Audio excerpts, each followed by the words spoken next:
بڑی ہنسی خوشی کے ساتھ ایک دن فرمایا اے امی جان یہ بتاؤ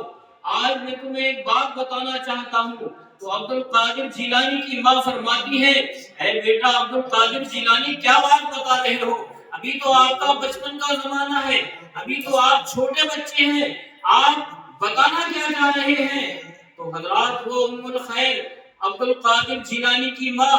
جس کی یعنی قرآن کی تلاوت زبان پر رہتی، بسم اللہ کی تلاوت زبان پر رہتی، اللہ کے ذکر و اذکار میں مشغول رہا کرتی تھی، اللہ کی عبادت میں مشغول رہا کرتی تھی، اور ہر وقت اپنے یعنی اپنے آنے والے بچے کے لیے دعائیں خیر مانگا کرتی تھی۔ تو عبد القادر جیلانی کی ماں فرماتی ہے بیٹا بتاؤ کیا بتانا چاہتے ہو؟ تو آپ نے مسکرا کر فرمایا اے امی جان آج میں ایک بات بتانا چاہتا ہوں، جب میں دنیا میں نہیں آیا تھا تو میری کرامتیں یعنی ایسی ظاہر نہ ہوئی تھی، لیکن آج میں اس کرامت کو ظاہر کرنا چاہتا ہوں۔ بات یہ ہے کہ امی جان میں جس وقت آپ کے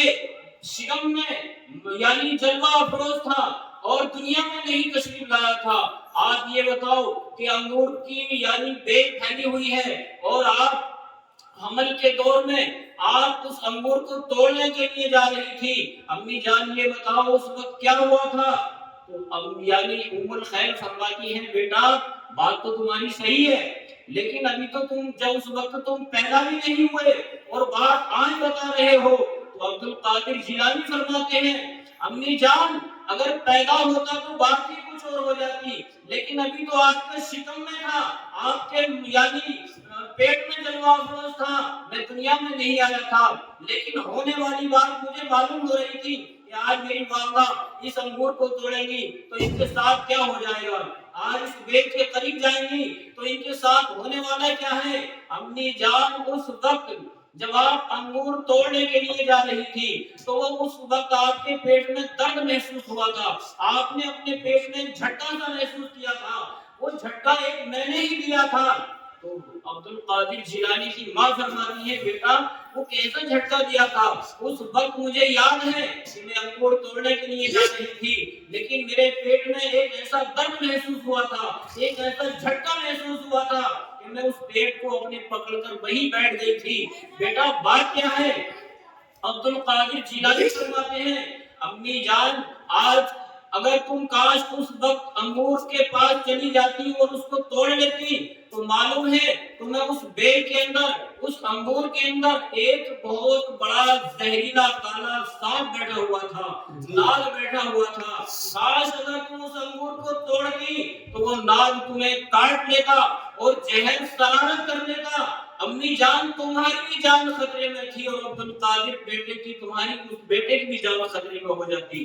ماں میں تمہارے پیٹ میں ہی یعنی زہر سے جب زہر سرارت کر جاتا تو میری جان چلی جاتی، تمہاری بھی جان چلی جاتی۔ آج میں دنیا میں نہیں آتا اور امی جان تم بھی دنیا میں نہیں رہتی، وجہ یہ ہے کہ وہ جھٹکا میں نے ہی دیا تھا۔ لیکن حضرات عبد القادر جیلانی کے آنے سے پہلے یہ کرامتیں یعنی آپ اپنے پاس کرامتیں ان کی اپنے پاس رکھے ہوئے تھے، اور جب پیدا ہوئے تو ساری کرامتیں ظاہر کرنی والدہ سے۔ ایسے بیٹے اور ایسے نیک ولی یعنی پیدا ہوئے دنیا میں تشریف لائے کہ آج ہم ان کی شان میں 11ویں شریف کی محفل میلاد منا رہے ہیں۔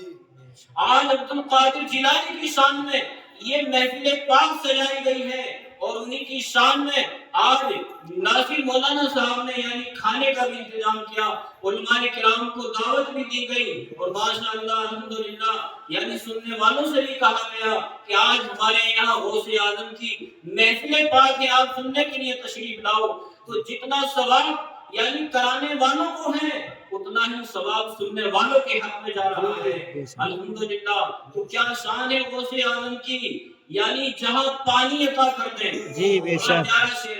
جہاں پانی عطا کر دیں بھری جنت ہوا کر دیں، جہاں پانی عطا کر دیں بھری جنت ہوا کر دیں، نبی مختار کن ہے جس کو جو چاہے عطا کر دیں۔ درود پاک پڑھیے اللہم صلی علی سیدنا مولانا محمد وآلہ وسلم صلاۃ و سلام علیک یا رسول اللہ۔ ہم قائل نہیں اس بات کے جو سر سے گزر جائے، ہم قائل نہیں اس بات کے جو سر سے گزر جائے، ہم قائل نہیں اس بات کے گزر جائے وہ بات کرو یارو جو دل میں اتر جائے. یہ اللہ اور اللہ کے رسول کا ذکر ہے. بس جتنی دیر سنیں آپ دل سے سنیں, توجہ سے سنیں, اور یہ سنیں کہ پڑھنے والا پڑھ کیا رہا ہے اور ہم اس پہ عمل کر رہے ہیں. تو اللہ کے فضل و کرم سے, غوث اعظم کی برکتوں سے, اس محفل پاک کی برکت سے اللہ تعالی ہمارا بھی بیڑا پار کر دے اور سننے والوں کا بھی بیڑا پار کر دے. اور محفل پاک کرانے والوں کی جو نیت ہے, دلی نیت ہے غوث اعظم سے, یعنی بغداد والے پیرانی پیر سے, آج پروردگار عالم یعنی ان کو غوث اعظم کے صدقے میں ان کی دلی نیت کو پورا فرما دے, دل کے ارادوں کو پورا فرما دے, اور اللہ تعالیٰ ان کے والد مرحوم دادا اور دادی مرحوم کی مغفرت عطا فرما دے. پروردگار عالم سے دعا ہے کہ مالک و مولا ان کی تمام پریشانیوں کو دور فرمائے اور اللہ تبارک و تعالیٰ حاجی اور نمازی بنا دے. تو حضرات یہ بڑی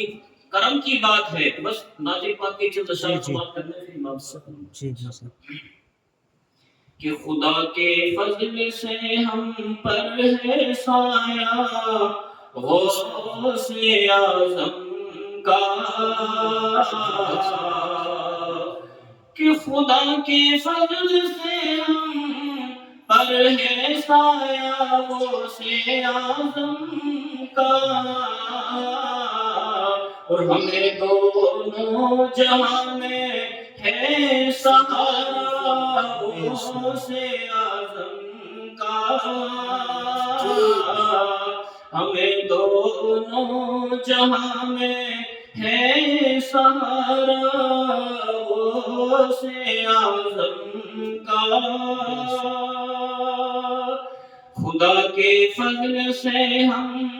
پر ہے سایہ غوث اعظم کا, اور ہماری لاج کس کے ہاتھ ہے بغداد والوں کے, کہ ہماری لاج کس کے ہاتھ ہے بغداد والوں کے, اور مصیبت ٹال دینا کام کس کا غوث اعظم کا, مصیبت ٹال دینا کام کس کا غوث اعظم کا. اور عزیزو جب جنازے کو میرے تیار کر لو تم, کہ عزیزو جب جنازے کو میرے تیار کر لو تم, تو لکھ دینا کفن پر نام والا غوث اعظم کا,